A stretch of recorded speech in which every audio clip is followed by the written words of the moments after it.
Om Swastiastu, Wassalamualaikum warahmatullahi wabarakatuh. Namo Buddhaya, salam sejahtera bagi kita semua. Rahayu, Rahayu, Rahayu. Perkenalkan, nama saya Dewa Gede Alit Widya Sandika, bertugas sebagai pengawas sekolah pada Dinas Pendidikan Kabupaten Gianyar.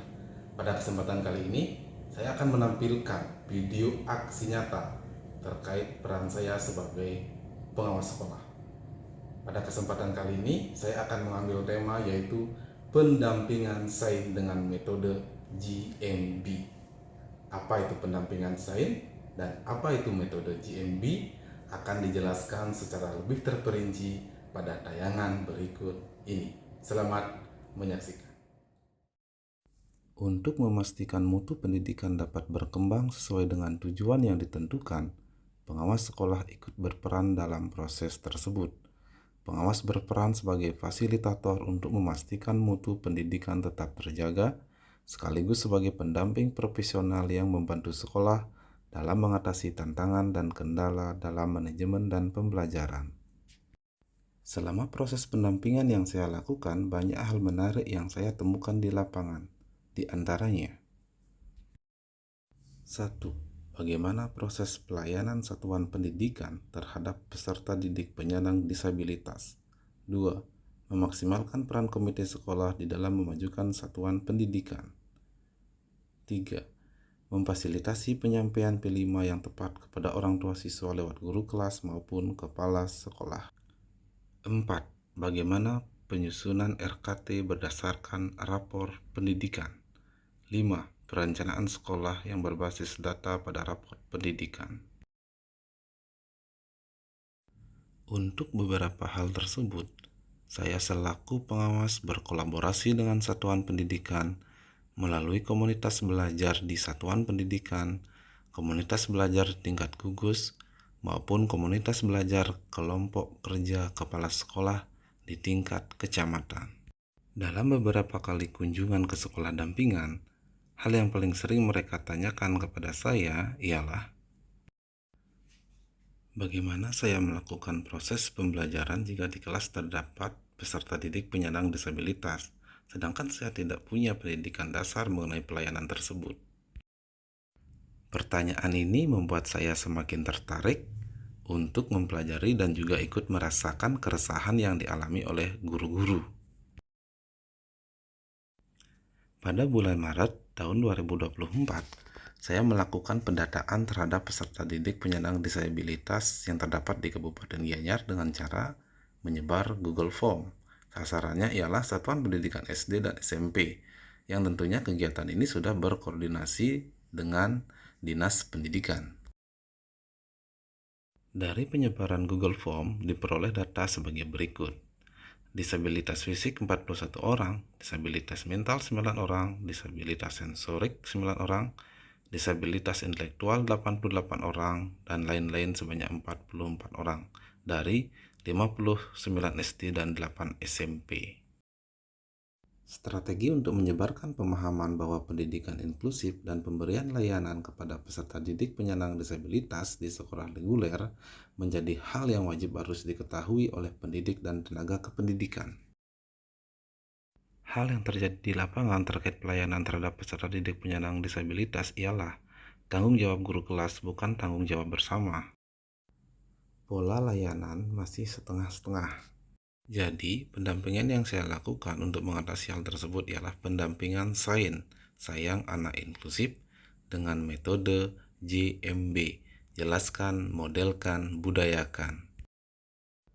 Untuk menguatkan pendampingan ini, saya juga berkomunikasi dengan seorang ahli, Puspaga, belajar melalui internet, belajar mandiri di PMM, mengikuti diklat-diklat tentang pendidikan inklusif, informasi dari BGP dan BPMP Bali, dan selalu berkomunikasi di komunitas belajar pengawas sekolah Kabupaten Gianyar. Tahap pertama pada metode ini yaitu jelaskan.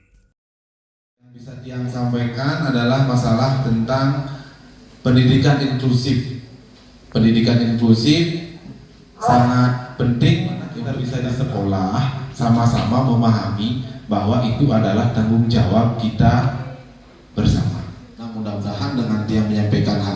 nanti bisa berdampak dan bisa memberikan pelayanan terhadap anak seperti itu. Minimal kita memberikan perhatian lebih. Tahap kedua, modelkan. Iman dan si Yahdu bermain layangan dengan si Dono.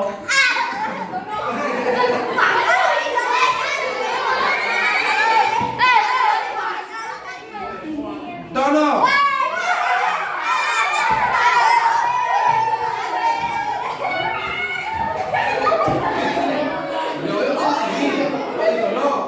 Nah, kalau Bapak bilang Dono berarti Pada tahap modelkan yang saya lakukan adalah memperagakan bagaimana konsep atau keterampilan yang sudah dijelaskan diterapkan dalam praktik, yang bertujuan untuk memberikan gambaran yang jelas kepada GTK tentang bagaimana cara melakukannya dengan benar, dan memberikan pelayanan yang terbaik kepada peserta didik penyandang disabilitas. Tahap ketiga, budayakan. Pada tahap ini, berusaha untuk menjadikan keterampilan atau konsep yang diajarkan sebagai bagian dari budaya atau kebiasaan. Perkenalkan, nama saya Ana Agung Sri Farama Hayuni. Saya bertugas di SD Negeri 5 Kemnu sebagai kepala sekolah.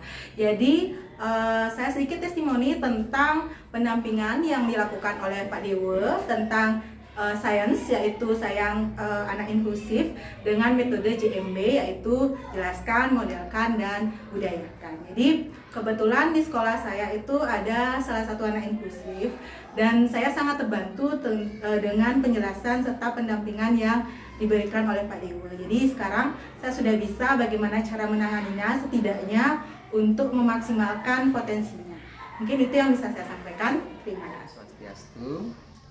Saya atas nama Ida Bagus Wiyadnyana, guru di SD Negeri 4 Manukaya dan juga sebagai wali kelas. Saya sampaikan rasa terima kasih yang banyak atas solusi-solusi yang diberikan dan pendampingan yang diberikan sehingga kami dapat memberikan pelayanan bagaimana menghadapi anak berkebutuhan khusus, contohnya seperti anak yang memiliki gangguan emosional. Terima kasih. Om Santi Santi Santi. Sahabat GTK di seluruh Indonesia, semoga pendampingan sains sayang anak inklusif dengan metode jelaskan, modelkan, budayakan dapat memberikan dampak dan pelayanan yang terbaik. Demikian video yang bisa saya sajikan. Semoga bermanfaat dan dapat menginspirasi bagi teman-teman GTK di seluruh Indonesia. GTK hebat, Indonesia maju. Om Santi Santi Santi Om. Wassalamualaikum warahmatullahi wabarakatuh.